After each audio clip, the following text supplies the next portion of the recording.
그동안 잘 지내셨어요? 지난번에 그 이제 12연기에 대한 대략 개괄적인 이야기를 했는데요.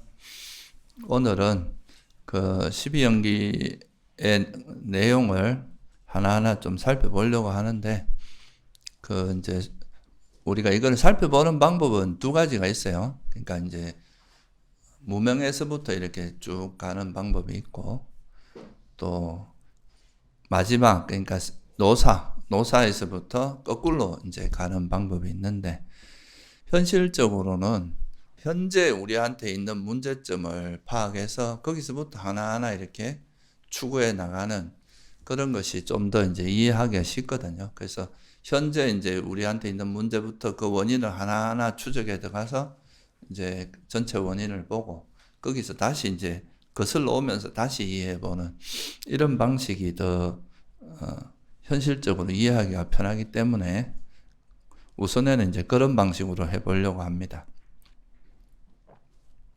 제일 먼저 이제 부처님께서 출가하신 동기나 뭐 우리가 살아가면서 겪는 그 어떤 문제의 가장 그 핵심적인 거는 이제 아무래도 생명체가 가지고 있는 가장 큰 두려움은 그 죽음이라는 거죠. 그죠?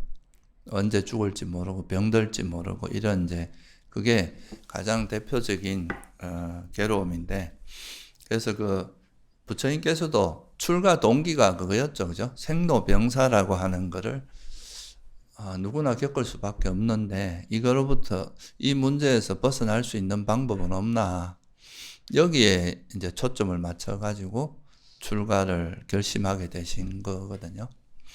그래서 이제 그런 부처님께서 출가하실 때 그런 의문이 이제 이 12연기에도 담겨져 있는 거죠.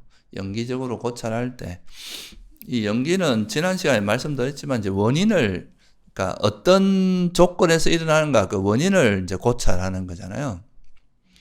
그러니까 이 원인을 고찰하는 것이 상당히 의미가 있는 게, 우리가 이제 드러난 현상만 보게 되면 그 껍데기에만 이제 매몰될 수 있는데, 현재 이런 드러나는 현상이 일어나는 그 원인을 추적해 들어가다 보면 그 중에 가장 이제 근원적인 어떤 우리의 문제를 발견하고 그거를 해소하면은, 쉽게 말해서 이제 뿌리를 이제 겉으로 드러난 풀만 제거하는 게 아니라 그 뿌리채 제거를 해야 이 문제가 해결되기 때문에, 그런 거에서 이런 이제 현재 일어나는 것의 원인이 뭔가를 계속 추적해 들어가면서 현재 이런 괴로움이 일어나는 게 원인을 찾아나가는 이런 방식으로 접근하는 게 저 12연기의 가르침이거든요. 그래서 이제 처음에 가장 큰 이제 문제의식은 현재 우리한테 일어나는 이 괴로움에 초점을 맞춘 거죠. 생로병사, 그리고 그와 더불어서 일어나는 육체적 고통과 정신적 괴로움, 그죠? 육체적 괴로움과 정신적 괴로움, 이런 것들이 도대체 왜 일어나는가. 그 중에서 이제 가장 대표적인 거는 노사를 이야기하고 있습니다. 물론 이제 여기는 생로병사를 다 포함하고, 여러분들 다 아시는 또 팔고라고 하잖아요. 그죠?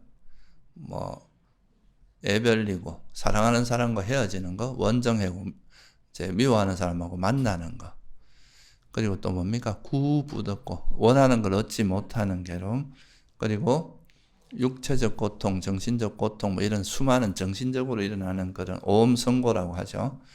그런 것들이 이제 고통인데, 그런 괴로움들이 이제 왜 일어나는가, 그거를 이제 부처님께서 이제 그런 괴로움에서 벗어나는 방법을 이제 고민하기 시작하셨고, 그걸 위해서 출가를 해서 나중에 이제 그 괴로움에서 벗어나는 길을 찾게 되신 거죠. 그죠?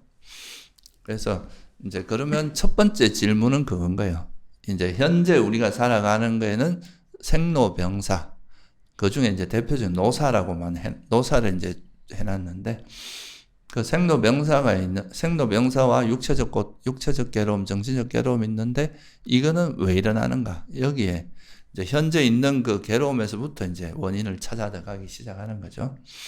그래서 그 원인은 뭐로 받느냐 하면은, 뭐 이거는 이제 여러분들이 보표집 한 것만, 보표집 요 제일 뒤에 보면 분석경이라고 있습니다. 여기에 보면 연기에 이제 12가지 각지가 있잖아요. 그죠? 거기에 대해서 하나하나 이렇게 설명해 놓은 게 있습니다.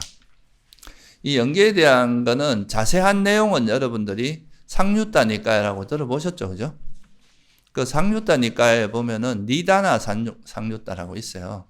그러니까 연기의 인연에 대해서, 연기에 대해서 이렇게 모아놓은 건데, 그게 이권의 거의 대부분이 그 니다나 상류다거든요.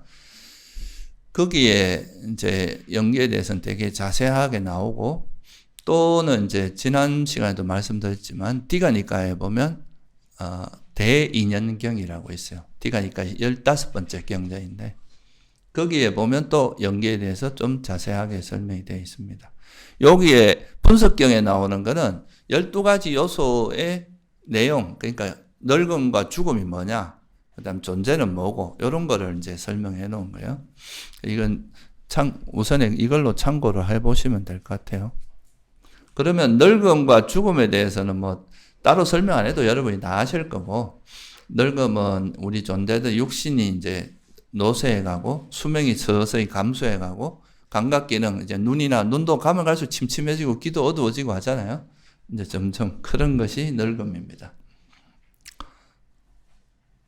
그 다음 죽음은 그런 이제 생명 기능, 우리가 존재가 이렇게 생명이 있으면 항상 유지되는 게 있잖아요. 뭐 체온이라든가 뭐 이런 항상성이 유지되는 게 있는데, 그런 것이 끝나고 시체가 되고 몸이 무너지고 사망하고 다섯 무석이 이게 이제 무너지는 거, 이런 걸 죽음이라 한다. 이렇게 뭐 설명이 되어 있습니다. 그건 한번 읽어보시면 될 것 같고, 그래서 이것이 원인이 뭔가를 살펴보면 이제 늙음이나 죽음, 생로병사 뭐 이런 것들이 일어나는 가장 큰 원인은 뭐냐? 이제 여러 가지 이야기를 할 수 있겠죠. 괴로움이라는 게 초점 맞추면 뭐 우리가 아파서 그렇다, 뭐 돈이 없어서 그렇다, 이런 외적인 원인도 있지만, 가장 근원적인 거는 우리가 몸과 마음이 형성됐기 때문이다. 그래서 육체적 고통과 정신적 고통이란다. 그게 한마디로 뭐예요? 태어났기 때문이다. 그러니까 태어남이 없다면 늙음도 없고 죽음도 없겠죠. 그죠? 그래서 여기서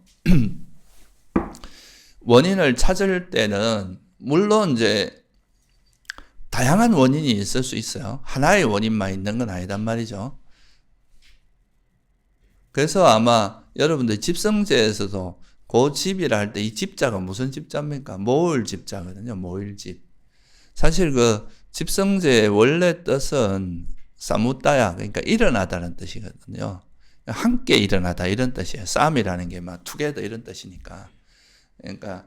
그러니까 이게 원인이 하나의 원인으로 일어나는 게 아니라 여러 원인이 결합해서 일어난다, 이런 의미가 있거든요. 그래서 여러 원인이 있는데 그 중에서도 부처님께서는 12연계에서 내놓는 원인은 그 중에 어떤 원인이겠어요?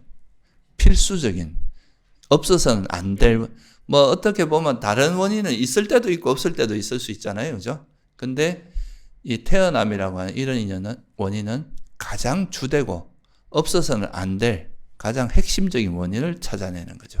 그게 또 되게 중요합니다. 그래서 제가 지난번에도 말씀드렸지만, 부처님께서 이런 이제 원인을 찾는 것도 보통은 사람들 보면 되게 주변에 빠져가지고 이제 그 근원적인 걸 놓치는 경우가 되게 많잖아요.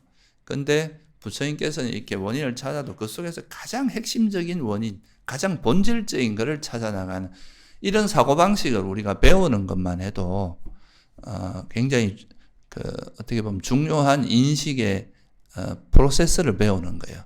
그래서 그런 것도 한번 주의 깊게 보시면 좋습니다. 그래서 이제 그런 생로병사가 일어나고 육체적 괴로움과 정신적 괴로움이 일어나는 주된 원인은 뭐냐 보니까 뭐 여러 가지 원인이 있겠지만 우리가 태어나지 않았으면 이런 일이 일어날 수 없는 일이다. 가장 근원적인 거죠. 그래서 그거를 태어남이라고 이제 찾아내신 거죠. 그래서 이 태어남이라는 것을 빨리어론 자띠라고 하는데, 자띠. 이것이 이제 뭐 원래 이것이 태어나다 이런 뜻에서 온 명사라고 해요. 그런 동사에서. 그래서 이 태어남이라고 하는 거는 다른 말로 하면 우리가 조금 더 본질적인 모습으로 이야기하면 몸과 마음이 또는 물질과 정신이 만들어지는 거, 형성되는 거, 또는 똑같은 말인데 오온이 형성된다 이렇게 말해도 되고, 또 다른 말로 하면 육처가, 여러분들 이제 제일 처음에는 태어날 때 처음에 이제 정자 난자 결합해서 이제 그게 만들어질 때는 수정란인가? 그게 하여튼 그게 처음에 만들어질 때는 아주 미세한 물질과 거기에 그 물질과 이제 아주 원초적인 식이 함께 일어나겠죠. 근데 이게 점점 이렇게 몸에서 이렇게 만들어지다 보면 나중에 육처가 잘 갖추어진 그런 모습으로 변하잖아요. 그래서 그렇게 보기도 하기 때문에 결국은 이제 이 우리가 태어남이라고 하는 건 물질 정신이 형성된다, 또는 오온이 형성된다, 또는 여섯 감각 장소가 형성되는 거, 이렇게 세 가지 형태로 본질적으로 이야기하면 그렇게 이야기할 수 있다. 이거는 주로 이제 지금 이야기하는 방식은 이제 되게 전통적인 해석 방식이에요. 그러니까 이게 태어남이라는 것을 새로 어떤 존재가 태어나는 이런 걸로 바라보는 관점인데, 또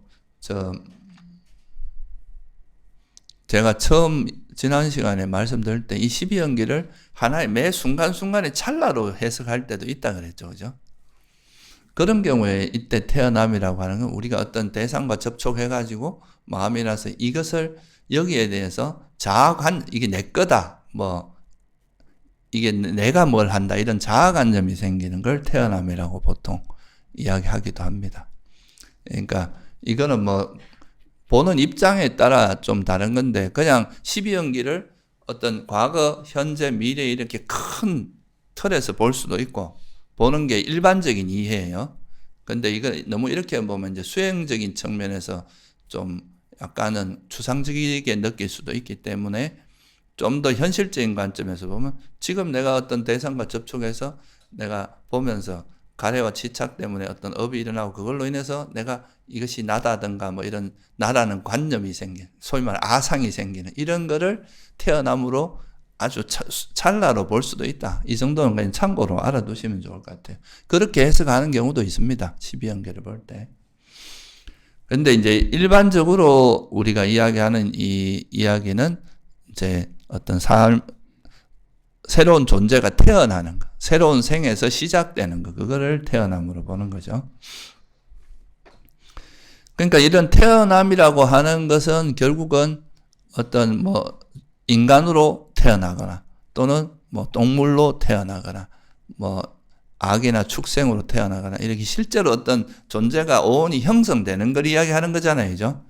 그렇게 형성되는 것을 이제 어디에서 형성되느냐, 어떤 모습으로 형성되는 거에 따라서 이제 3계, 그런 거를 이야기하는 거죠. 3계 또는 6처, 6가지, 6도라고 하죠. 6도. 3계 6도, 또는 이거를 더 세분화하면 이제 이 상자부에서는 31가지 세상으로 분류를 하죠. 그렇게 이제 나눌 수 있는 겁니다. 그래서 이런 거를 이제 실제로 태어난 존재, 이렇게 해서 생류라고 하고요. 또 그러면 이렇게 실제로 태어난 이런 존재가 있기 위한 그 조건이 뭐냐면 업이다. 그거는 업의 존재라는 뜻에서 업유라고 합니다. 그래서 여기서 태어남이 그럼 왜 일어나냐, 이거를 이제 이야기할 때 보통 이제 존재를 조건으로 태어남이 있다, 이렇게 이야기하잖아요. 그러니까 이 태어남의 조건은, 여기가 이제 좀 불교에서 아무래도 일반 사람들이 조금 이해하기 힘든 부분이 이제 이 부분이에요. 실제 그럼 태어남이 어때서 태어나냐를 보니까 부처님께서 이거를 이제 고민을 해봤을 거 아니에요, 수행하실 때. 그죠? 그러니까 내가 현재 이런 생로병사가 있는데 이게 왜 일어나는가를 보니까, 그게 이제 나중에 소위 말해서 천안통이라고 하는 걸 통해서, 당신이 이제 숙명통을 통해서 현재 내 모습이 오온이고 과거에도 또 오온이 계속 이어져 왔다는 거, 이런 걸 이제 통찰을 하게 되고, 그리고 나서 그렇다면은 이 오온이 어떻게 해서 다시 태어나고 하는가, 그걸 보니까 그 중에 직접적으로 작용하는 것은 뭐라고 본 겁니까? 업이다. 그 업을 이제 이야기한 건데, 그래서 그 이제 태어남이라고 하는 거의 원인을 다시 이제, 그럼 현재 이 태어나는 게 왜 태어나는가를 들여다 보니까 업 때문인데, 이 업이라는 걸 왜 그러면 그냥 업이라고 하지 않고 존재라고 했느냐 이거죠. 그죠? 그러니까 존재라는 표현은 빨리어는 바와라고 하는데 이게 뭐뭇이 되다. 이걸 이제 번역을 유로 한 겁니다. 뭔가 있을 유자. 근데 이게 왜 존재냐 하면은 사실 이제 존재의 모습은 두 가지로 해석이 가능한 거예요. 실제 여러분이 지금 존재하는 이 모습 있잖아요. 그죠? 사람으로 존재하고. 이거는 이미 태어난 존재잖아요. 그죠? 실제로 형상화된 거죠. 이런 거는 생류라고 해요. 생류. 이미 태어난 존재. 그러니까 재생된 존재. 이런 거죠. 이미 태어난 존재. 그런 의미가 있고. 그러면 이제 여기서 말하는 오히려 태어남으로서의 존재는 어디에 가깝겠어요? 앞에서 설명한 태어남에 가깝겠죠? 태어났다는 건 그런 존재로, 존재가 형성됐다. 오온이 형성됐다. 이 말이잖아요. 그럼 여기서 우리가 사실 좀 더 주목할 거는 이렇게 존재가 태어나는 직접적인 원인이 뭐냐. 그죠? 어떤 힘이 이 존재를 태어나게 하느냐. 그거를 이제 들여다 봤을 때 그게 바로 업이더라. 우리가 이제 살면서 항상 몸과 말과 마음으로 어떤 행위를 하는데 그 행위를 할 때의 그 의도를 업이라고 하잖아요. 그 업에 의해서 우리가 그런 실제 태어남이 일어나더라. 이거를 이제 발견하셨는데, 그러면 이걸 왜 업이라고 하지 않고 존재라고 했느냐? 이 결국 우리가 짓는 업이 다음에 태어나는 존재에 뭐가 됩니까? 원인이 되고 씨앗이 되잖아요. 이 업이 결국은 현재는 그냥 업으로서 어떤 업을 짓고 그게 사라지는 거지만 이것이 가지고 있는 가능성이 언젠가는 뭐를 만들어내요? 존재를 태어나게 하는 힘으로 작용한다. 이거는 비유를 하자면 여러분들이 땅에다 씨앗을 심어요. 그러면 그 씨앗은 조금 있으면 없어지잖아요. 그죠? 근데 그게 좀 시간이 지나면서 점점 자라고 이제 여러 조건이 돼서 성숙하다 보면 나중에 뭐가 맺어집니까? 사과 열매나, 그 씨앗이, 사과 씨앗이라면 사과가 맺어지겠죠. 그죠? 그러니까 이게 이제 씨앗이 가지고 있는 그 가능성이 실제로 뭐로 만들어진 거예요? 사과가 된 거잖아요. 그래서 이런 식으로 우리가 지은 업이 어떤 적당한 조건이 갖추어지면 그것이 실제 존재로 만들어질 수 있잖아요. 존재로 태어나게 할 수 있잖아요. 그래서 이 업도 다른 말로 하면 뭐라고 말할 수 있다는 거예요? 존재. 유의 원인이다. 유의 가능성. 그러니까 존재가 태어나게 만드는 가능성이다. 이 비슷한 용어가 불성이에요. 부처가 되게 한 가능성이거든요, 이게. 부처가 되기 위한 어떤 그 가능성을 가지고 있다. 이런 거 비슷한 용어거든요. 그래서 여기서 업이라는 것을 그렇게 그냥 단순히 업을 조건으로 태어남이 있다. 이렇게 하지 않고 존재를 조건으로 태어남이 있다. 이렇게 말한 이 말이 좀 어려운 말입니다. 그러니까 이걸 잘못 해석을 하면 이게 조금 어려운데 그 존재를 태어나게 만드는 그런 가능성, 힘 이런 거를 가지고 있기 때문에 존재라는 표현을 쓴다. 그래서 우리가 이제 12연기의 어떤 흐름으로 보면은 이제 업 때문에 태어남이 있다 이렇게 말할 수 있는데 이거를 존재라는 표현을 쓰면 업 존재 때문에 재생 존재, 태어남으로서의 존재가 있다 이렇게 말할 수 있는 거죠. 그죠? 그러니까 이제 태어남으로서의 존재, 재생으로서의 존재, 이거는 태어남하고 같이 말할 수 있고, 실제 이 인과관계에서의 존재를 조건으로 태어남이 있다 이렇게 말할 때 이 존재는 뭐에 해당하겠어요? 업존재로 이해하시면 돼요. 그죠? 그래서 태어남이라고 하는 거를 조금 더 부연해서 설명을 하면은 태어남으로서의 존재, 이거는 결국 이 우리가 태어나는 거는 3계 6도겠죠. 그죠? 그렇게. 그래서 이 재생으로서의 존재는 크게 보면 세 가지가 있다. 욕계 존재가 있고, 색계 존재가 있고, 무색계의 존재가 있다. 이거는 뭐 여기서 너무 자세히 설명하려면 이게 또 길어서 예전에 제가 또 뭐 윤회 이야기 그 책에 보면 이 좀 자세히 이거는 사실 경전에는 이게 다 나오긴 나옵니다. 니까에도 다 나오긴 나오는 이름은 다 나오는데 이거에 대한 자세한 설명은 사실 별로 없어요. 근데 이 자세한 설명은 주로 주석서에 나오는 겁니다. 그래서 어쨌든 그런 내용들을 모아서 설명해 놓은 게 이제 있으니까 그거 한번 참고하시고 오늘은 그냥 간단히 그냥 핵심만 좀 짚고 넘어갈게요. 뭐 다 아시는 분도 있겠지만 뭐 처음 듣는 분도 계시니까 먼저 욕계라는 거는 욕계 존재라는 거는 까마 와짜라 까마가 뭐예요? 감각적인 욕망이라는 뜻입니다. 까마라는 말이 감각적인 욕망, 감각적인 쾌락 이런 걸 뜻합니다. 특히 애욕을 뜻하는 거죠. 애욕. 그래서 이 욕계라는 거의 뜻은 까마라는 뜻 자체가 감각적 욕망이 주된 세상이에요. 그런 감각적 욕망을 우리가 마음속에 그런 번뇌가 좀 주된 사람들이 모여 있는 곳 이게 욕계다.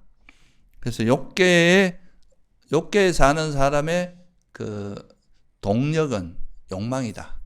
그래서 사실 욕계에서는 뭐 저 인간이 왜 저리 욕심 많아 이 말이 당연한 말입니다. 어찌 보면 그런 사람들이 모여 있는 곳이 욕계다. 그 중에서 일부 사람들이 이제 그런 거 위험성을 파악하고 거기로부터 벗어나려고 하는 거지. 그래서 욕계는 그런 세상이다. 그리고 이제 욕계는 보통은 6개로 나누죠. 그죠? 육도라고 하잖아요. 지옥, 축생, 악이, 그 다음 수라, 그 다음에 인간과 천상, 욕계 천상이죠. 근데 보통 경전에 보면 수라가 별로 안 나옵니다. 초기 경전에 보면 주로 5가지로 많이 언급이 되어 있어요. 수라가 어떨 때는 악의에 포함되고 어떨 때는 또 천상이기도 하고 그래서 굳이 뭐 이걸 안 해도 무방하다 이렇게 보기 때문에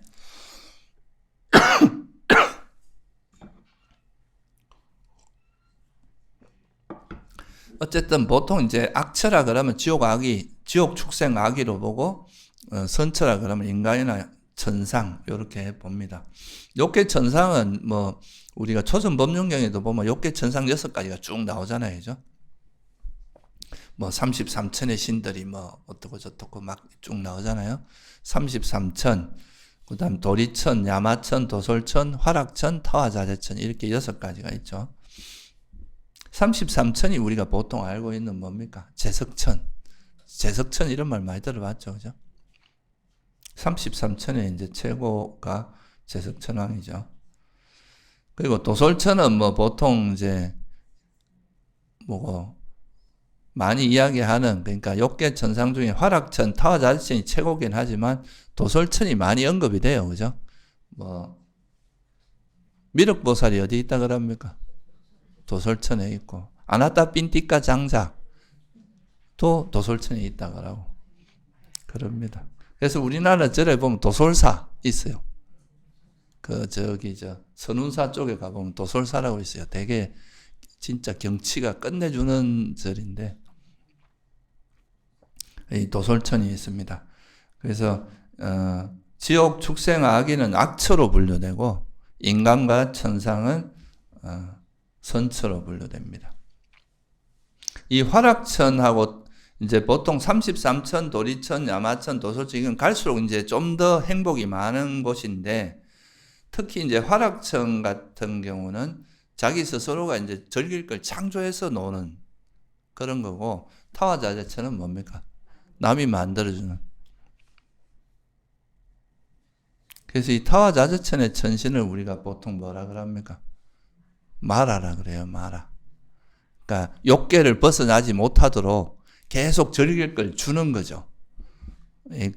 남이 만들어주는 걸 즐기는 곳이니까. 그래서 요즘 뭐 보면은 이제 인터넷이나 유튜브나 이런 게 다 일종의 만화죠. 욕계를 못 벗어나게 만드는, 그죠? 욕계에 빠져서 그냥 끊임없이 즐기게 만드는 그렇게 욕망의 세계에서 벗어나지 못하게 해서 그 자기들 지배하에 있도록 하는, 그게 이제 마라라고 하는 거죠. 요즘 뭐 이거를 우리 현실에 해보면 뭐 대기업이나 이제 이런 걸 만든 사람들이 그 사람들을 욕망에 적게 만들어서 그 자기들 영양권 내에서 못 벗어나게 하죠. 뭐 좋은 말로 생태계라고 하는데 못 벗어나게 하는 거죠. 그게 이제 욕계고, 색계는 이제 욕계는 욕망이 주된 거라면 색계나 무색계는 뭐가 바탕이 돼야 되냐면 욕망을 벗어나야 되는 거예요, 일시적으로. 그러니까 뭐가 기반이 되겠어요? 욕망을 벗어나는 거의 기본은 뭡니까? 선정입니다, 선정. 우리가 우리 마음 상태에서 욕망을 일시적으로라도 완전히 떨쳐버리는 그 첫 번째 시작점. 완전히 소멸하면 아니지만 일시적으로라도 그걸 버리는 게 바로 뭐예요? 선정이거든요. 조선의 정형구가 뭐예요? 그러니까 감각적 욕망을 완전히 떨쳐버리고 해로운 법을 떨쳐버린 뒤, 이렇게 나오잖아요. 그 감각적 욕망이 가장 주된 거거든요. 욕계를 벗어나는 것의 시발점은 선정이거든요. 그래서 우리가 이 욕계를 떠나지 않고도 색계의 어떤 분위기, 색계의 상태를 경험하는 건 선정이에요. 그러니까 색계 마음을 경험하는. 그래서 이 선정을 색계 마음이라고 하잖아요, 그죠? 그래서 이제 색계는 바로 그런 거고, 그리고 이런 이제 정말 선정이라고 하는 거는 가장 그 이제 키워드가 뭐냐면 청정입니다. 마음이 청정하다. 우리 마음이 오염되어 있던 것이 일시적으로 싹 없어지면 마음이 얼마나 청정해지니까 마음도 밝아지고 아주 고요하고 편안한, 그러니까 우리가 보통 이제 행복하다고 생각하는 그런 마음의 형태가 다 이 선정에 다 내포돼, 그런 걸 다 경험할 수 있거든요. 그러다 보니까 마음이 아주 이제 수성하고 청정하다 보니까 이런 마음을 기반으로 해서 만들어진 몸도 어떻게 했어요? 마음이 거칠수록 몸도 거칠게 되겠죠. 그러니까 축생이나 이런 경우보다는 사람 몸이 더 섬세하잖아요. 그러니까 이런 존재들은 몸이 있긴 있지만 몸이 별로 우리에게 불편한 그런 또는 괴로움을 주는 그런 쪽으로 작용을 안 한다는 거죠. 그래서 색계 존재는 몸으로부터 오는 고통이 없어요. 욕계는 어떻습니까? 다 이 몸 때문에 다 하실 만한 분들이죠. 그러니까 나이가 들면 들수록 제일 먼저 오는 게 다 이 몸으로부터 고통이 오기 시작하잖아요.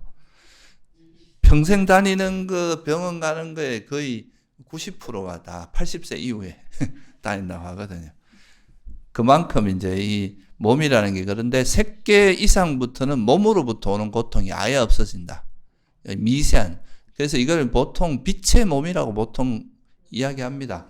아주 미세한 물질들로 이루어진 몸이라서 이 몸 자체가 이제 보통 우리 인간의 이런 거친 몸하고는 비교가 안 된다. 물질 자체가 비교가 안 돼. 그래서 이거를 루파 와짜라, 물질이 있긴 있는데 아주 미세한 물질로 이루어진 존재. 그래서 영어에서 이건 fine material이라고 그럽니다. 아주 미세한 그런 물질로 되어 있는 존재. 그래서 미세한 물질로 이루어져 있고, 특징은 감각적 욕망으로부터 벗어난다. 그러니까 욕계를 벗어나는 조건이 감각적 욕망을 어쨌든 일시적으로 떨쳐버려야 돼요. 그 떨쳐버리는 시발점은 초선, 2선, 3선, 4선, 색계 선정이나 또는 더 나아 무색계 선정, 이 두 가지 외에는 없다 이거죠. 그래서 이게 이제 색계 존재의 특징입니다. 그래서 색계는 크게 보면 네 가지로 나눠져요. 내가 만약에 죽을 때 초선에 들어서 죽었다. 그러니까 내가 살면서 이제 초선을 경험한 다음에 죽을 때, 그러니까 초선을 얻었다고, 선정을 얻었다고 해서 색계에 태어나는 게 아니라 죽을 때 그 선정에 들어서 죽어야 다음에 이제 그 생에 태어난다고 하는 거예요. 그래서 죽을 때 초선에 들어 죽으면 초선에 해당하는, 초선천에 해당하는 곳. 소위 말해서 우리가 막 그 초기 경전을 보면 대범천 이런 말 많이 나오죠, 그죠? 범천이라고 하는 게 색계 초선천을 이야기하는 겁니다. 그 중에 최고 왕을 범천이라고 하거든요. 대범천.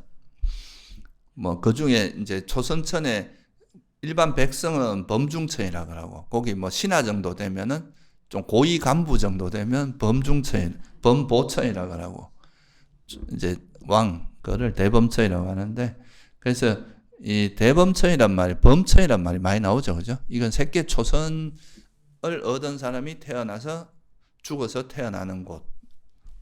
그래서 부처님 당시에 경전에도 보면 이제 자인하교나 이런 데서 이선이라는 게 어디 있냐 막 이렇게 이야기하는 구절 한번 보신 적이 있을지 모르겠는데, 그때 당시에는 이제 일으킨 생각과 지속적 고찰이 없는 그런 선정에 대한 이야기가 거의 없었는 모양이더라고요. 근데 이게 이제 불교에서만 나오거든요. 그래서 이제 이런 브라만교나 자인하교나 뭐 이런 데서 최고의 경지는 범천인 거예요. 뭐 자인하교까지는 모르겠고, 하여튼에 보통 이제 브라만교, 그죠? 인도 당시에는 범천을 되게 최고의 뭔가 그걸로 치고 있죠. 그래서 하여튼 초선천이 있고, 이선천은 새끼 이선에 들어가면 이선천인데, 이거는 뭐 소광천, 무량광천 이렇게 표현하는데 대표적인 데가 광엄천. 들어보셨죠, 그죠? 광엄천은 이제 다 묘사되는 게 새끼 존재는 다 묘사가 빛으로 묘사됩니다. 그러니까 이 광엄천도 빛이 막 번쩍번쩍한 이런 이제 몸에서 막 빛이 막 나는 그런 존재라고 보는 거죠. 그래서 우리가 보통 서양 종교에서 보면 그 신을 만났다고 묘사하는 게 다 뭐로 묘사하는 게 주로 많은 건 빛이 보이고 음성이 들렸다 뭐 이런 식으로 보통 이야기 많이 하죠. 그죠? 우리가 보통 이제 그런 우리보다 상위의 존재들은 못 본다고 하죠. 보통 사람은. 근데 일부 사람들이 그런 게 이제 보이고, 그게 대부분 빛으로 보이고, 거기서 이제 뭔가 메시지가 날라오니까 그런 거를 이제, 그래서 디가니까 이런 데 보면 이제 신이 만들어지는 과정이 이런 이제 범천이나 이런 새끼 신들을 통해서 되는 거를 보통 이야기하기도 합니다. 그 다음에 이제 새끼 삼선은 변정천. 여기 이선이 이제 아주 밝음이라면 삼선은 깨끗함에 포커스가 맞춰져 있어요. 그래서 소정천, 무량정천, 변정천 이렇게 이야기. 이건 빛이 너무 이제 몸이 너무 깨끗하고 이러면서 거기서 이제 일어나는 몸이고, 그래서 그런 천상이라고 하고, 새끼 사선이 이제 선정의 최고봉이잖아요. 그러니까 초선, 2선, 3선 이런 데가 새끼에 가면은 수명이 확실히 달라집니다. 물론 이제 욕계 천상도 수명이 엄청 길다 하죠. 여러분 들어보셨죠, 그죠? 새끼 천상은 특히 우선에 33천만 해도 이 지구의 100년이 거기서 얼마가 된다 그래요? 33천인가? 50년인가? 그게 50년이죠. 33천은 50년. 그 다음에 도리천은 100년. 이렇게 가는데, 그 다음에 2배씩 이래 늘어가거든요. 그러니까 우리 1년이 거기 하루니까 수명이 얼마나 길겠어요? 그래서 어느 천녀가 죽었다가 인간에서 다 살고 돌아가니까 너 오전에 어디 갔다 왔냐 이런 이야기 했다잖아요. 다시 돌아가니까. 그런데 이제 새끼는 그 정도가 아니라 급 단위로 가요. 급이라는 건 우주가 한번 이렇게 성주 계공을 거치는 그 과정을 이야기하잖아요. 그러니까 셀 수 없는 기간인데, 그래서 그렇게 돼서 초선은 최대가 한 1대급, 그죠? 2선천이 8대급인가 그렇고, 3선천이 64대급인가 그런데, 4선천은 갑자기 뜁니다. 500대급으로. 그만큼 이제 4선천이, 이건 숫자는 정확하지 않으니까 한번 확인해 보세요. 그냥 기억에 의지하고 있어서. 그래서 이걸 광과천이라고 합니다. 4선천을. 이 공덕이 넓고 크다. 이 과실이 너무 크다. 이런 뜻이에요. 그리고 여기에 또 독특한 거는 여러분 알고 있는 또 뭐가 있어요? 무상유정천이라고 있어요. 이건 또 특이한 존재인데, 우리가 일반적으로는 살아가면서 의식이 없는 경우가 없거든요. 그죠? 항상, 그러니까 멸진정에 들어가는 그런 때를 제외하고는 항상 마음이 작용을 해요. 근데 이 무상유정천이라는 존재는 새끼 사선을 얻었는데 막 생각이 일어나는 게 너무 번거로운 거야. 막 뭐가 일어나고 막 느끼면 이런 게 번거로워. 난 좀 생각이 없었으면 좋겠다. 뭐 가끔 이제 사람들이 죽어서 난 돌덩어리가 되고 싶어 이런 사람도 있잖아요. 없나요? 근데 이 이제 새끼 사선을 얻은 다음에 나는 정말 이런 인식으로부터 좀 벗어나고 싶다. 이런 거 없는 존재가 되고 싶다. 이런 마음을 먹고 만약에 이제 죽음을 맞이하잖아요. 그럼 죽을 때 이제 사선천이 태어나는데 태어나는 그 순간부터 식이 없어지는 거예요. 몸만 있는 거야. 그러니까 만져보면 사람이 그러니까 이제 살아있어. 몸은 그대로 있는데 이 의식이 없이 수명을 다 채우다가 거기서 죽으면 다시 이제 원래 다시 또 의식이 돌아오는. 그러니까 일정 기간 동안에는 아예 의식이 없는 상태로 살아가. 이런 존재를 무상, 인식이 없다는 거죠. 인식은 없는데 유정, 무슨 말입니까? 유정이란 말은 살아있다 이 말이죠. 우리가 유정, 무정 이래 나누잖아요. 이거는 무정이죠. 그죠? 유정. 그런 존재다. 이런 천도 있다 그래요. 그리고 정거천, 이건 많이 들어봤죠? 여기는 너무 깨끗해. 여기는 어떠냐면 아나함이나 아라함만 사는 곳이에요. 아무나 못 가. 그러니까 이 정거천이 우리 나중에 후대에 극락세계 모델이 됐다고 이야기하는 게 학자들이 있습니다. 그러니까 결국은 정거천에 가면은 거기는 태어날 수 있는 존재가 아나함이나 아라함밖에 없거든요.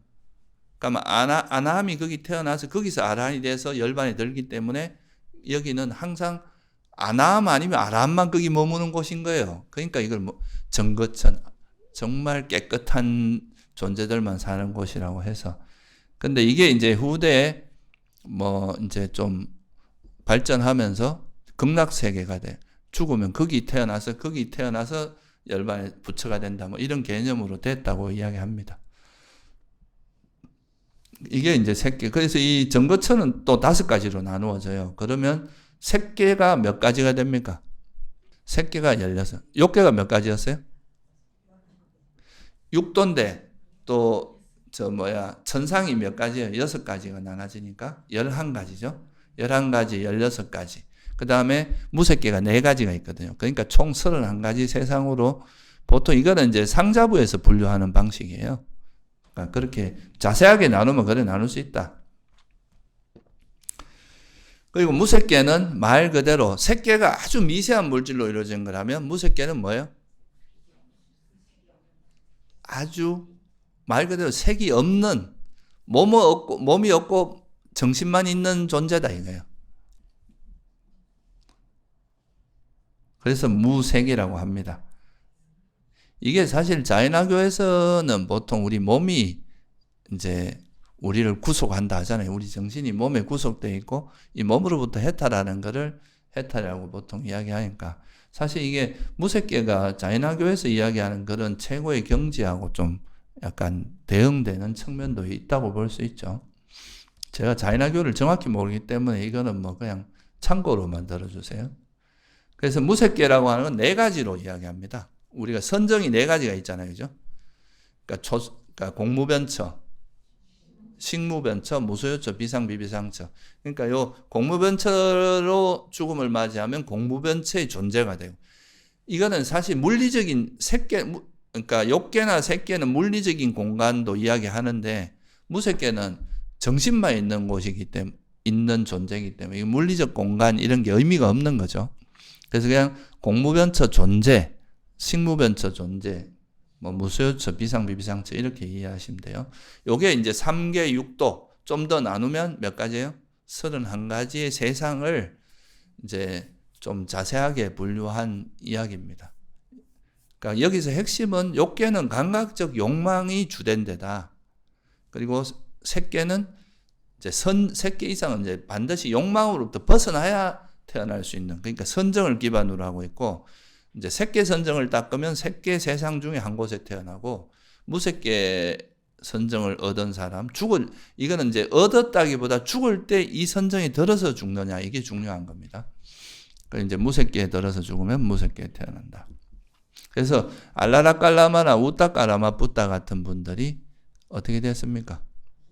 죽을 때 이제 알라라깔라마는 무소유처에 죽었기 때문에 무소처 존재로 태어났다고 해요. 우따까라마보다는 이제 비상비비상처에. 근데 이 수명이 이제 아까는 500대급이라고 했잖아요. 이 무색계에 들어오면 2만 대급, 4만, 6만, 최대가 8만 4천 대급이라 그래요. 그러니까 부처님께서 이제 그 두 분을 보고 뭐라 그랬냐면 크게 잃었다.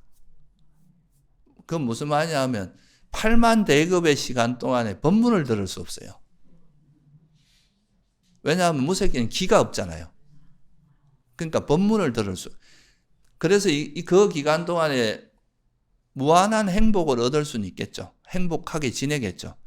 근데 거기서 끝나고 그 수명이 끝나고 나면 다시 욕계로 태어나서 살아야 되는, 다시 이제 윤회를 해야 되는데 그때 당시에 이분이 안 죽고 거기 안 태어나고 부처님 법문만 들었으면 바로 아란이 될 수도 있었단 말이에요. 그러니까 얼마나 안타까운 일이고 한 끗 차로 일주일 차로 알라라깔마가 아마 일주일 전에 죽었고 우따까라마부다가 하루 전에 죽은가 그래요. 그러니까 이제 부처님께서 너무 안타까운 거죠. 크게 잃었다 이렇게 표현한 거예요. 그래서 사실 무색계는 별로 좋지는 않습니다. 부처님께서 그래서 바른 삼매에서 이제 무색계보다는 색계 사선만 이야기한 것도 이런 이유도 있지 않나 싶어요. 무색계에 태어나면은 색계 같은 경우는 거기에 색계에 태어난 존재 중에도 성자들이 있을 수 있거든요. 그럼 그런 성자들의 법문을 듣고 거기서 또 깨달을 수도 있잖아요. 근데 무색계는 그게 안 돼요. 왜? 들을 수가 없어.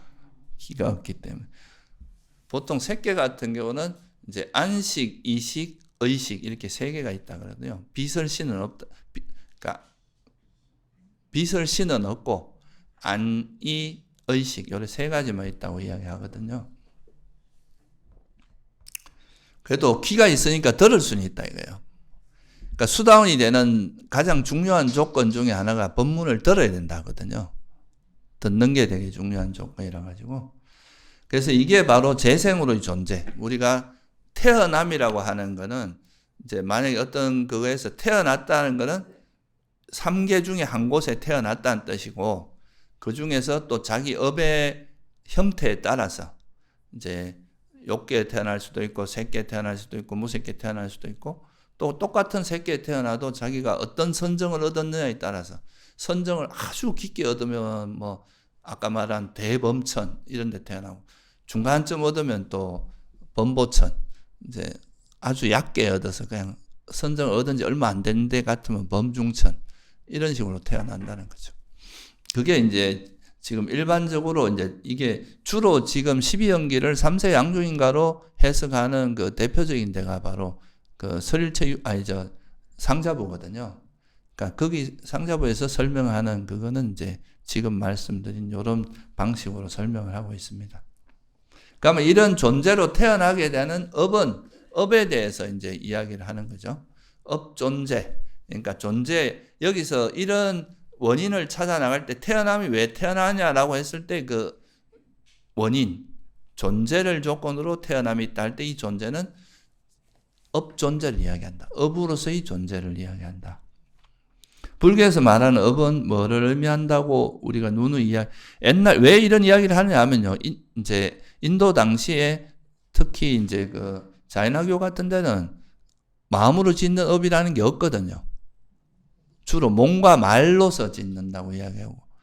그래서 이제 근데 불교에서는 업이라고 하는 거는 어떤 몸이나 말이 중요한 게 아니라 그 행위를 할 때 의도다. 이게 이제 불교에서 또 기존과 다른 어떤 상당히 이제 달라지는 지점이기도 합니다. 그래서 업이라는 거 원래 깜마라는 우리가 깜마 또는 이제 산스크리트로는 까르마라 그러잖아요. 그죠? 근데 이 까르마라는 뜻이 행하다는 뜻입니다. 뭔가를 하다, 행하다 이런 뜻이기 때문에 결국 내가 무슨 행위를 할 때 그 행위를 할 때 내 의도를 업이라고 하는 거죠. 그러니까 행위 자체가 아니라 그 행위를 할 때의 의도. 이게 불교에서 약간 달라진 부분이에요. 그래서 이게 이제 가장 많이 인용되는 구절인데 여러분도 많이 들어보셨을 거예요. 비구들이요. 의도가 업이라고 나는 말하노니 의도한 뒤 몸과 말과 마음으로 업을 짓는다. 이게 이제 꿰뚫은경이라는 앙구따라니까에 보면 꿰뚫은경이라는 경이 있는데 거기 나오는 구절이죠. 이게 이제 업의 정의를 이야기할 때 가장 많이 언급되는 경전 구절이에요. 그래서 불교에서 말하는 것은 삼업이라 하잖아요. 몸과 말과 뭐 말을 하거나 마음 어떤 행동을 하거나 그냥 생각이나 이런 마음으로 뭘 하는 거에서는 그럴 때 어떤 의도로 했느냐 이게 업이다. 그죠? 선한 의도면은 뭐가 돼요? 선업이 되고 불순한 의도. 너 의도가 왜 그렇게 불순해? 이거는 이제 불순한 거고 의도가 좋다, 선하다는 건 선업이다 이렇게 보는 거죠. 그래서 이게 이제 업이고 또 여기서 여러분이 한 가지 더 좀 이해해야 될 거는 업력이라고 하는 겁니다. 업력은 사실 실체가 있는 건 아니에요. 아까 말씀드렸을 때 내가 비유를 할 때 씨앗을 심었잖아요. 그러면 그 씨앗에 어떤 힘이 있다고 봐야 돼요. 사과 씨앗에는 뭐가 있다고 보면 됩니까? 사과 열매를 맺을 수 있는 그런 가능성, 그런 힘, 그런 게 존재하잖아요. 미지의 힘이 존재하잖아요. 그죠? 무형의 힘이. 그거를 우리가 업력이라고 해요. 그래서 우리가 업이라는 거는 그냥 의도니까 어떻게 보면 우리 마음이 일어날 때 이제 일어났다가 또 사라지고 일어났다 사라지고 이럴 거 아니에요. 근데 내가 예를 들어서 누구한테 화를 냈다. 그러면 화를 낸 그 마음은 화가 이렇게 진행되다가 어느 시간이 지나면 사라질 거 아니에요.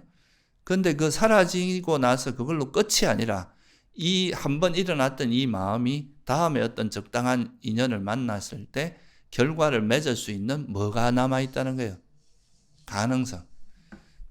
요즘 말로 하면 포텐. 그죠? 포텐셜이 남아있다는 거죠. 항상 가능성을 가지고 있다는 거죠. 그래서 이게 이런 거를 우리가 굳이 이야기하자면 업력이라고 합니다. 업이 가지고 있는 그런 힘, 가능성, 뭔가 결과를 맺을 수 있는 가능성. 근데 이제 초기 불교에서는 이런 것들을 이제 어디 저장돼 있다 이런 말 안 하잖아요. 그죠? 그냥 이제 우리 마음은 일어났다 사라지는 것인데 이게 어떤 나중에 적당한 인연이 만다. 예를 들면 내가 어떤 사람한테 화를 심하게 냈는데 나중에 세월이 지나서 어디 내가 면접 보러 갔는데 내 상사로 앉아있는, 면접관으로 앉아있는 이런 게 이제 과보가 이루어지는 거거든요. 과거에 했던 행위에.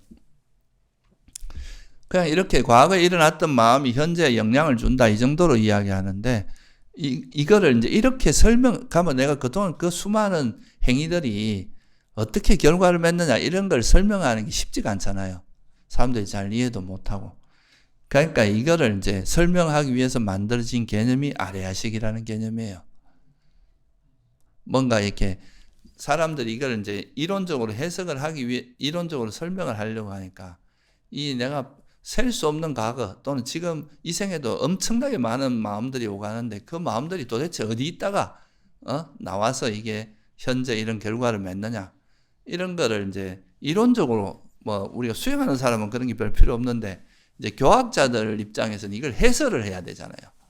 뭔가 이렇게 논리적인 구성을 해야 되는데 그러다 보니까 그거를 구성하는 그걸로 이제 나름대로 생각한 게 뭐냐 하면 아레아식이라는 걸 이제 아레아식이라는 개념을 가져와서 이게 이 안에 다 저장돼 있다. 함장돼 있다. 이 종자라는 개념을 가져온 거예요. 우리가 어떤 행위를 하고 나면 그 행위에 지금 업력이라고 하는 이게 종자거든요. 이게 우리 아레아식에 다 저장돼 있다가 어떤 조건이 되면 그게 현재 조건하고 이 저장돼 있던 거하고 인연이 화합했을 때 그때 이제 결과를 맺는다. 이런 식으로 해석을 한 거죠. 그래서 뭐 나름대로 이것도 이제 뭐 이런 걸 해석하기 위한 엄청난 고민에 의해서 나온 거긴 한데 이게 이제 이런 것들이 나중에 또 부작용이 이런 아레아식 같은 게 또 뭐라고 이제 사람들이 착각을 하게 되냐. 이걸 나라고 또 거머쥐는 또 대상이 되는 거죠. 그래서 그런 것이 이제 불교 교학의 발전 과정에서 계속 일어났던 일들입니다. 어쨌든 초기 불교에서는 이게 이제 업력이라고 하는 것이 어디 저장되어 있다고 보진 않고 그냥 한번 일어났던 마음은 다음에 어떤 결과를 맺을 수 있는 가능성으로 남아있다. 씨앗이 마치 그렇듯이 그 정도로 이야기하고 이론적으로 마주 구성하는 건 아니라서 그렇게 이야기합니다. 그리고 이제 이런 업은 일어났다가 바로 사라지는 거지만 그 업이 가지고 있는 가능성은 남아있다가 이거를 이제 어디 남아있냐 막 이런 식으로 따졌을 때 이제 설명이 잘 안 되니까 이제 아래아식을 가져온 거예요. 그래서 이따가 이제 어떤 조건이 맞으면 된다. 그리고 그 내가 좋은 업을 유익한 업을 지으면 좀 우리가 일반적으로 좋다고 생각하는 과보가 나타나고, 그게 이제 악업을, 해로운 업을 지으면 안 좋은 결과가 나타난다. 뭐 우리가 이제 태어남으로 보면 유익한 업을 지으면 어디에 태어나겠어요? 선처. 그러니까 좀 행복이 좀 더 많은 곳에 태어나고, 이제 해로운 업을 많이 지은 사람은 악체에 태어난다. 이걸 현실로 가져와 보면 내가 살면서 좋은 일 많이 하고 살면 좋은 일이 많이 생기고, 나쁜 짓 많이 하고 이러면 그게 언젠가는 자기를 이렇게 망가뜨리는 쪽으로 작용한다. 이런 걸로 해석할 수 있겠죠. 그죠? 그래서 이거를 우리가 뭐라고 하냐면 인과응보라고 하죠. 그죠? 불교의 핵심 인과를 이야기하는 거죠. 원인, 내가 지은 업에 따라서 결과가 일어나는 인과. 그리고 이걸 또 다른 말로 하면 자업자득. 자기가 짓고 자기가 받는다. 또 뭐 일부 사람도 이렇게 이야기합니다. 누가 벌을 준단 말이야. 뭐 이런 식으로 이야기하는데 그게 아니라 내가 지은 행위 때문에 내 스스로가 불편해하고 그거에 대해서 막 괴로워하고 이런 것도 하나의 과보잖아요. 그리고 또 그런 내가 열심히 자기가 한 행위에 의해서 주변의 인연과 해서 결과가 일어나는 거지. 누가 어떤 특정하게 벌을 주는 사람이 있어서 그 벌을 창조주가 있거나 이 세상에 주인이 있어서 벌을 주는 이런 개념이 아니라 자기가 짓고 자기가 받는다. 자작자수라고 하게 돼요. 스스로 짓고 스스로 받는다. 이렇게 자업자득이라 하기도 하고. 그래서 이제 이게 업과 업의 가보, 업이라는 것이 업에 대해서 이해할 때는 이제 그 두 가지를 잘 이해해야 되고, 또 이 업이라는 것은 뭐 누누이 이야기하지만 어떤 숙명론적으로 받아들이면 안 된다. 그게 무슨 말이냐 하면 동일한 업을 지으면 다 A라는 업을 지으면 무조건 A라는 결과가 일어나느냐, 그건 아니라는 거죠. 내가 보통 그런 말 하잖아요. 화를 많이 내면 나중에 못생긴 얼굴로 태어나고 이런 말, 또 뭐 있습니까? 그런 여러 가지 이제 일반적으로 통설로 이야기하는 게 있긴 있는데, 그 내가 예를 들어서 화를 많이 냈다, 화를 좀 냈다 하더라도 그 다음부터 마음을 개가천선해서 자유로운 마음으로 확 바뀌었다고, 평생을 또 그렇게 살았다고 보세요. 그러면 이 화를 낸 것 때문에 악체에 태어나거나 또는 그 못생긴 얼굴로 태어나 이렇게 되지는 않겠죠. 그 후에 또 지은 업이 또 있기 때문에 그 업이 상호작용을 하게 돼 있거든요. 그래서 그런 면에서 이걸 어떤 숙명론적으로 어떤 업을 지으면 딱 그에 해당하는 결과가 온다 이렇게 보진 않는다는 거예요. 업이라는 건 상당히 유연하게 적용되는 거라서 내가 현재 뭔가 악업을 지었다고 하더라도 앞으로 살면서 또 선업을 많이 지으면 이 운명이 바뀐다 이거예요. 안 그러면 여러분들은 지금 현재 중생이면 영원히 중생이어야 되거든요. 그게 안 되는 이유가 왜 그렇겠어요? 내가 현재 앞으로부터 내가 지혜를 계속 닦고 수행을 하고 팔정도를 닦고 알아차림을 하고 이러면 수행을 하면 바뀐다는 거잖아요. 현재 이 모습이 고정된 모습이 아니라는 거죠. 그게 되게 핵심적인 거죠. 그래서 이게 이제 소금덩이 비유예요. 그죠? 똑같은 업을 지어도 내가 이런 컵에다가 소금을 한 덩이, 요 악업을 소금에 비유하면 이러면 이건 짜지만 한강에 뿌리면 그건 절대 안 짜진다. 그러니까 이게 내가 지은 여러 가지 업들이 상호작용을 하는 거지 하나하나가 독단적으로 작용하는 게 아니다 이 말이죠. 이것도 연기적으로 작용하는 거죠. 그래서 업존재라고 하는 건데 이제 그 중에서도 특히 우리가 그냥 이렇게 지나간 이래저래 지나간 거 이런 지나가면서 한번 슬쩍 보면서 약간 짜증 났다가 지나가고 이런 정도 가지고 이게 다음 생에 악체에 태어날 정도까지는 안 되거든요. 그래도 어느 정도 이제 이게 나름대로 그 업이 몇 번, 그 마음이 이렇게 좀 진행되면서 약간 힘을 가진, 그죠? 그 정도 돼야 이제 보통, 다음에 다른 뭔가 결과를 생산할 수 있는 그런 업으로 되는데, 그런 업은 새로운 존재를 만들어낼 수 있는 힘이 있기 때문에 업 존재라고 한다, 이 말이에요. 존재라는 표현을 쓰는 이유가 그런 거다, 이거예요. 그러니까 업 자체는 존재가 아니지만, 이 업이 바로 존재로 특히 이 업이 바로 존재로 될 수 있는 게 뭐예요? 화생. 화생 같은 경우는, 화생이 뭔지 알죠, 그죠? 그러니까 천상에 태어나는데 이 업에 의해서 바로 태어나 버리는 거죠. 어떤 중간, 인간처럼 뭐 이렇게 뭐 10개월에 이런 과정이 없고, 그거는 업이 바로 존재화되는 것도 볼 수 있잖아요, 그죠? 그런 의미에서 업존재라고 합니다. 그래서 욕계 존재란 말은 욕계업을 의미하고, 색계 존재란 말은 색계업, 그죠? 무색계 업은 무색계 존재, 이렇게 무색계 존재로 태어나게 하는 원인이다, 조건이다, 이런 뜻입니다. 그래서 이 업의 업 존재를 조건으로 해서 태어남이 있다, 이렇게 정리를 할 수 있겠죠, 그죠? 그러니까 존재는 존재를 조건으로 태어남이 있는데, 여기서 말하는 존재는 무슨 존재라는 겁니까? 업 존재로 이해하면 좋고, 태어남이라는 건 무슨 존재로 이해할 수 있어요? 재생 존재, 재생으로서의 존재로 이해하면 되겠죠, 그죠?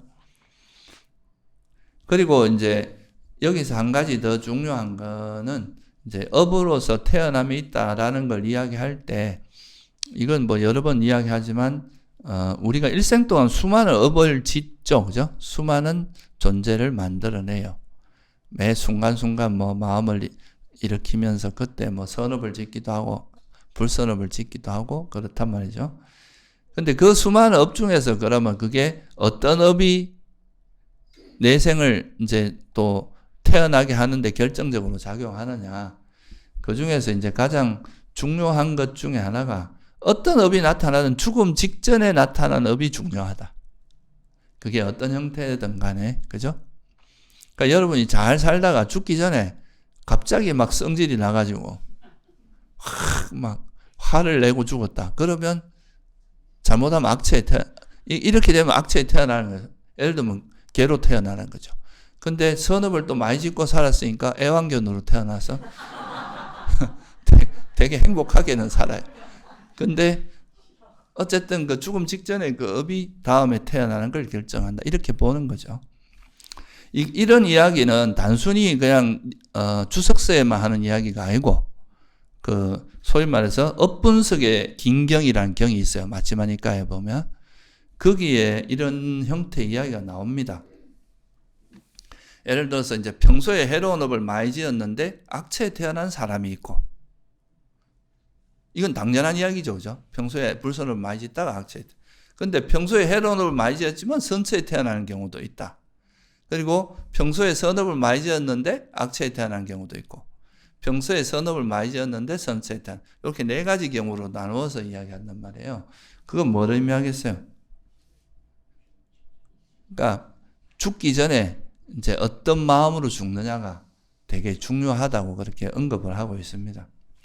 그래서 이거를 이제 주석서 같은 이제 뭐 아비담마나 저런 청정도론 같은데 이런 데 보면, 거기에는 죽기 전에 이제 세 가지 형태로 이제 나타난다는 거예요. 죽음 직전에 나타난 형태가. 그게 뭐 업으로 나타나는, 업 자체가 내가 그때 선행을 할 때 그때 마음이 떠오르거나, 그죠? 의도가 나타날 수도 있잖아요. 이런 경우도 있을 수 있고, 내가 그때 그런 좋은 마음을 일으켰지, 이렇게 그 마음을 떠올릴 수도 있고, 또 하나는 그 업을 지을 때의 장면이나 도구. 그러니까 내가 예를 들면 어느 저 4대 성지 가서 그 보드가야 앞에서 공양을 막 올리는 이 장면이 떠오를 수도 있는 거예요. 그거는 이제 거기 공양 올리는, 그거는 그 업은 그 공양 올릴 때 아주 선한 의도일 거 아니에요, 그죠? 근데 이 업 대신에 그 업을 나타내는 그 장면이 떠오르는 거죠. 이런 거는 업의 표상이라고 이야기합니다. 그리고 내가 죽을 때가 돼가는데 갑자기 어떤 내가 태어날 집이 보인다거나 궁전이 보인다거나 천상의 천녀가 보인다거나 이럴 수도 있는 거예요. 그건 뭐예요? 아, 내가 저기 태어나겠구나 하는 걸 비춰준다 이거죠. 그걸 태어날 곳의 표상이라고 해요. 그래서 이 세 가지 형태 중에 하나로 나타난다고 합니다. 죽음 직전에.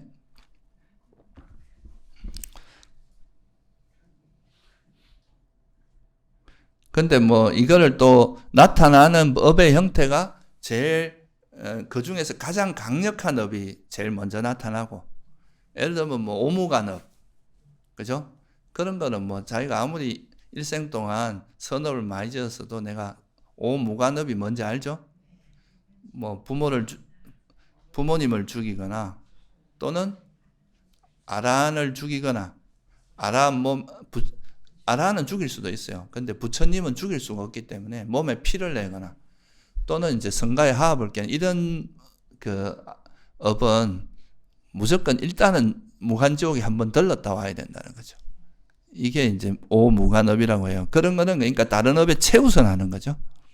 근데 그런 것이 아니라 그런 이제 가장 강력한 업이 없고 그냥 일반적인 것 같으면 그중에 일생 동안 지었던 업이 제일 강한, 가장 기억에 남는, 가장 이제 의미 깊은 그런 업이 먼저 나타나고, 그런 것이 없다면 죽음 직전에 지었던 업, 죽음이 좀 가까이 가서 지은 업이 또 효과가 좋다는 거죠. 아니면 습관적으로 지었던 업, 그것도 아니면 그냥 뭐 이도 저도 아니다 하면 적당한 뭐 업, 이게 이제 이 생에서 뭔가 특별히 할 수 있는 업이 없다 그러면 그 이전생, 대표적으로 예를 들어서 이제 아까 말한 무상유정천에 태어나면 그 생에는 아무런 업도 안 짓잖아요. 마음이 없으니까 업을 지을 수 없잖아요. 그러면 이때는 죽어서 태어날 때 어떤 업이 작용하겠어요? 전생에 지었던 업 중에 하나가 작용할 수밖에 없는 거죠. 그죠? 그 생에는 아무런 업을 안 지었으니까. 그 외에도 여러분들이 뭐 이 생에, 그 생에서 태어나서 지은 업이 특별한 게 없으면 그 이전 생에 있던 업이 작용하는 경우도 있어요. 예를 들면 이제 말리까 왕비 같은 경우는 죽기 전에 뭐 어떻게 했습니까? 되게 선업을 많이 했는데 죽기 전에 이제 남편한테 거짓말을 한 거예요. 근데 이제 뭐 좀 거짓말을 했는데 그게 마음에 걸려서 죽어서 한 일주일 정도를 지옥에 태어난 거야. 근데 워낙 그 이전에 선업이 많이 지으니까 짧게 그냥 한번 구경만 하고 바로 이제 다시 태어났는데, 그때는 그 일주일 동안 뭐 새로운 업을 크게 지은 건 없을 거니까 과거생에 지었던 업이 작용해서 천상에 태어났다는 뭐 이런 이야기가 있거든요. 일화 중에. 그런 게 이제 업이 작용하는 원리다.